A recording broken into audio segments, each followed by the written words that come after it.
Assalamualaikum warahmatullahi wabarakatuh. Saya Indah Yulandari, NPM 2003020019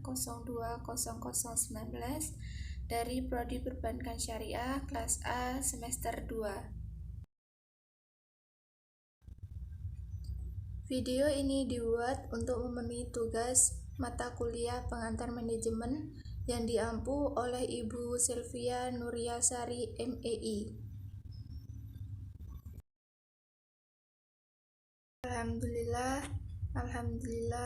Alhamdulillahirrabbilalamin.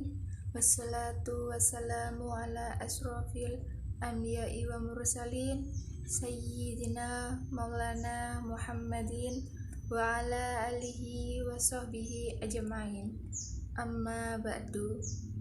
Yang saya hormati Ibu Sylvia Nuryasari, MEI, selaku dosen pengampu mata kuliah pengantar manajemen. Dan tak lupa teman-teman mahasiswa. Dalam kesempatan kali ini, saya akan mempresentasikan makalah saya yang berjudul Macam-macam Keputusan Manajemen.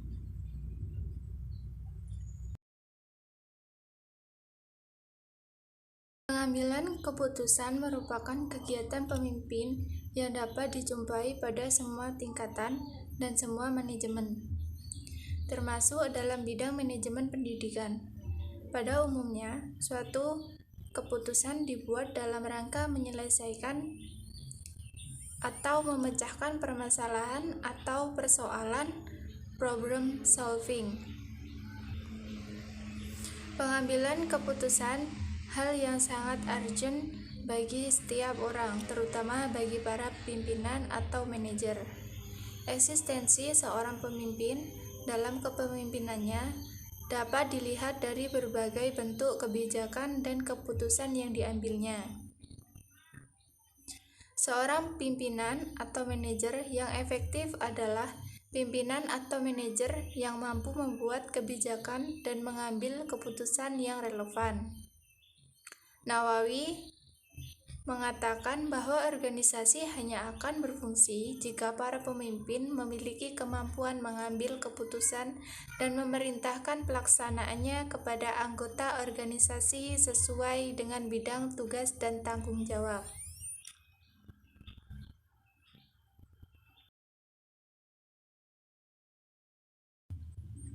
Kemudian saya menyimpulkan satu pertanyaan, yaitu apa saja macam-macam keputusan manajemen dan tujuannya untuk mengetahui macam-macam keputusan manajemen.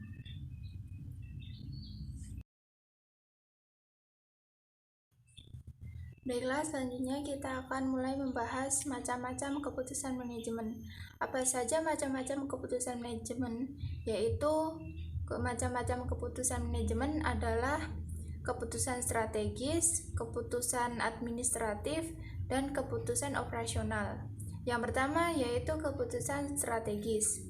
Keputusan strategis adalah keputusan untuk menjawab tantangan dan perubahan lingkungan dan biasanya bersifat jangka panjang. Keputusan ini diambil oleh manajemen atas. Keputusan strategis mengandung karakteristik khusus yang membedakan keputusan strategis dengan keputusan yang lain. Tujuan keseluruhan dari pengambilan keputusan strategis atau strategic decision making adalah untuk memilih strategi alternatif sehingga keunggulan kompetitif jangka panjang dapat tercapai. Berikut adalah karakteristik khusus yang terkandung dalam keputusan strategis. Yang pertama yaitu RAR, keputusan-keputusan strategis yang tidak biasa dan khusus, yang tidak dapat ditiru oleh organisasi, perusahaan, atau instansi lainnya. Yang kedua yaitu konsekuensial, keputusan-keputusan strategis yang memasukkan sumber daya penting dan menuntut banyak komitmen dari instansi terkait. Yang ketiga yaitu direktif, keputusan-keputusan strategis yang menetapkan keputusan yang dapat ditiru untuk keputusan lain dan tindakan-tindakan di masa yang akan datang untuk organisasi secara keseluruhan.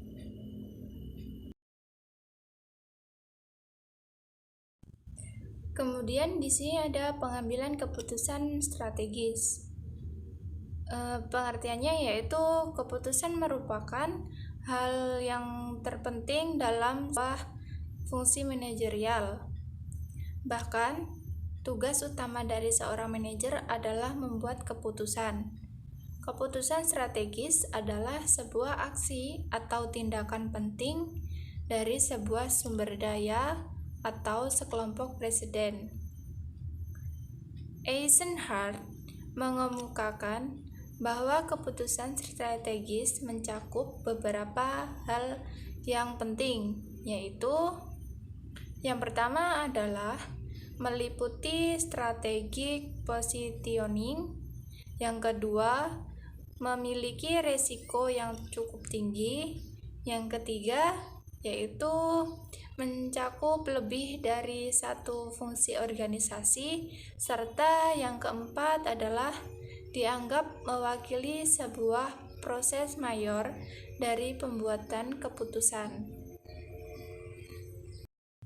Sedangkan Eisenhower dan Zbaracki pada tahun 1992 menambahkan sebuah poin yang penting, yaitu keputusan strategis dibuat oleh pimpinan puncak yang sangat berpengaruh dalam kesinambungan organisasi. Jika dalam sebuah organisasi pimpinan puncak tidak membuat keputusan strategis, itu akan berpengaruh dalam kesinambungan organisasi untuk kedepannya. Jadi sebuah keputusan strategis memiliki beberapa kriteria utama yang membedakan dari keputusan, yaitu yang pertama adalah keputusan yang dibuat biasanya sistematis, komprehensif, atau berdasarkan analisa internal dan eksternal, baik secara luar ataupun dalam, seperti itu maksudnya, dan hanya menjadi keputusan satu bagian dari organisasi tersebut. Yang kedua yaitu keputusan strategis bersifat jangka panjang dan berorientasi ke masa depan, meskipun dibangun dari pengalaman-pengalaman masa lalu dan saat ini.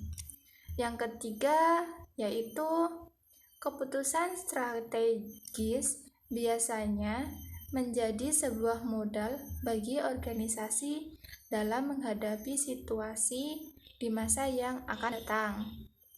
Dapat disebut sebagai sebuah peluang bagi kesempatan di masa yang akan datang. Dan yang terakhir, yang keempat, yaitu keputusan strategis selalu memiliki banyak pilihan.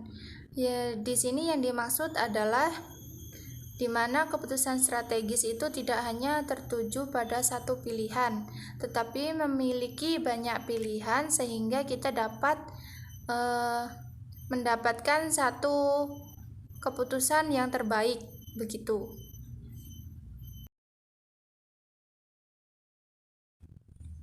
Kemudian di sini ada model-model pengambilan keputusan strategis. Strategi sangat mempengaruhi pola organisasi dalam menentukan tujuannya di masa yang akan datang. Strategi biasanya akan dapat meningkatkan keunggulan perusahaan dengan cara melakukan konfigurasi dan konfigurasi ulang terhadap sumber daya dan kompetensinya dalam rangka menghadapi perubahan lingkungan yang sedemikian rupa. Secara teoretikal, terdapat beberapa model pengambilan keputusan strategis.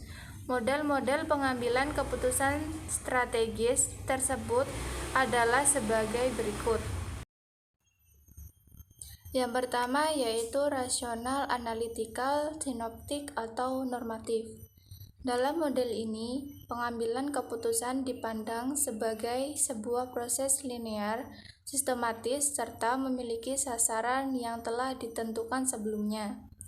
Pengambil keputusan akan mencoba untuk menganalisis kondisi eksternal dan internal organisasi dan mencari berbagai kesempatan untuk menyelesaikan permasalahan yang ada dalam organisasi tersebut. Dengan menggunakan hasil analisa tersebut, maka dapat dibuat pilihan yang rasional dalam proses pengambilan keputusan tersebut. Kemudian yang kedua yaitu adaptif.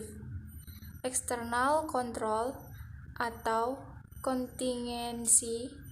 Dalam model deterministik ini, keputusan strategis yang diambil oleh tim manajemen puncak dibatasi oleh lingkungan eksternal. Selanjutnya yaitu yang ketiga adalah strategic choice. Strategic choice ada di antara rasional, analytical, dan external control. Dalam model ini, manajemen dapat menentukan mengambil keputusan mengenai sasaran, domain, teknologi, dan struktur perusahaan.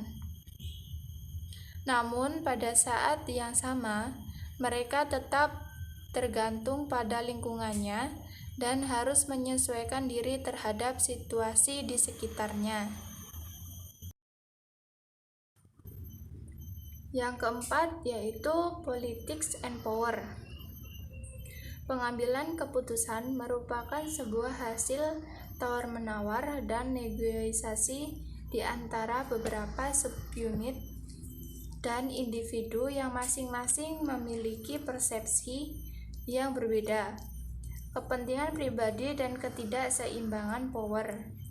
Pilihan keputusan merupakan hasil dari pilihan pihak dengan koalisi terkuat atau pengambil keputusan yang setidak-tidaknya terkait dengan kepentingan yang telah dipolitisir oleh Eisenhower and Baraki pada tahun 1992.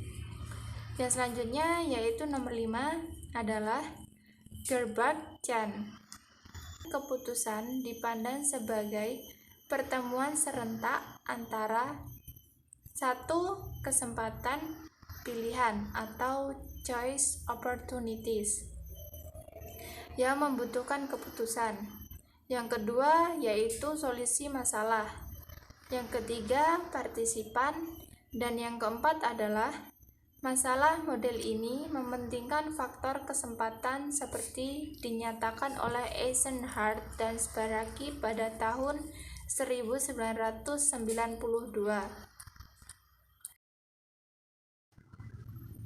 Yang keenam yaitu bureaucratic. Merupakan model yang menempatkan fokus pada pengaruh rutin, sistem, dan struktur organisasi terhadap proses pengambilan keputusan oleh Rajagopalan Rashid dan Datta pada tahun 1993. Dan yang terakhir, yang ketujuh yaitu incrementalist. Model incrementalist menggambarkan bahwa proses pengambilan keputusan merupakan sebuah proses yang sangat adaptif, bukan sebuah pilihan. Proses pengambilan keputusan terbentuk dari strategi-strategi yang telah ada dan berevolusi secara bertahap.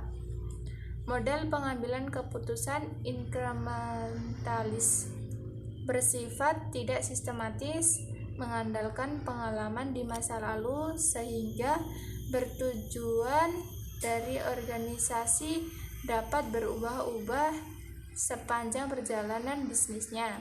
Oleh Mintzberg pada tahun 1973.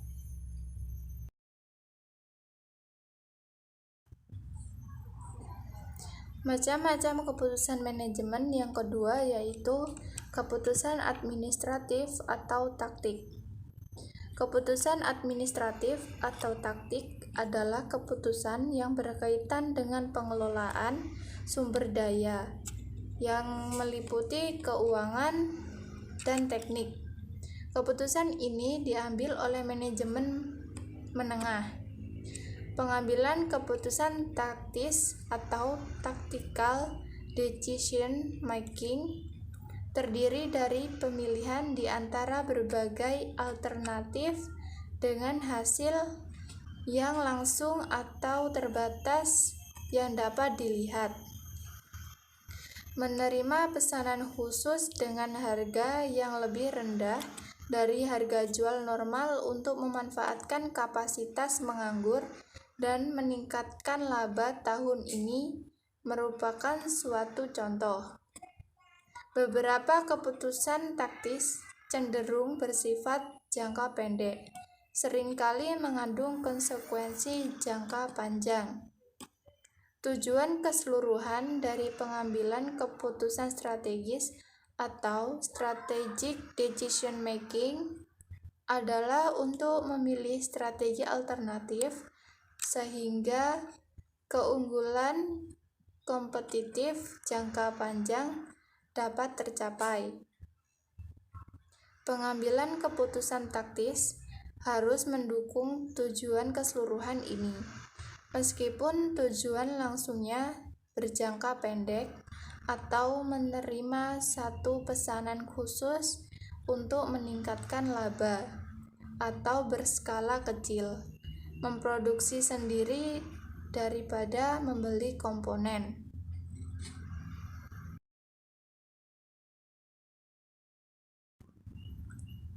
Macam-macam keputusan manajemen. Yang terakhir atau yang ketiga adalah keputusan operasional.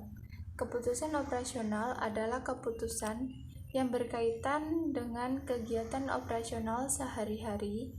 Keputusan ini diambil oleh manajemen bawah. Keputusan operasional sangat menentukan efektivitas keputusan strategis yang diambil oleh para manajer puncak. Oleh Drummond pada tahun 1995. Keputusan operasional ini dilakukan untuk menjalankan kegiatan organisasi atau dilakukan dalam rutinitas organisasi demi berjalannya organisasi tersebut. Keputusan ini biasanya diputuskan tanpa meminta pendapat dari pimpinan terlebih dahulu. Jadi langsung diputuskan saat itu juga tanpa meminta pendapat dari pimpinan atau atasan. Contohnya yaitu customer service yang harus melayani setiap keluhan pelanggan dan memberikan solusi saat itu.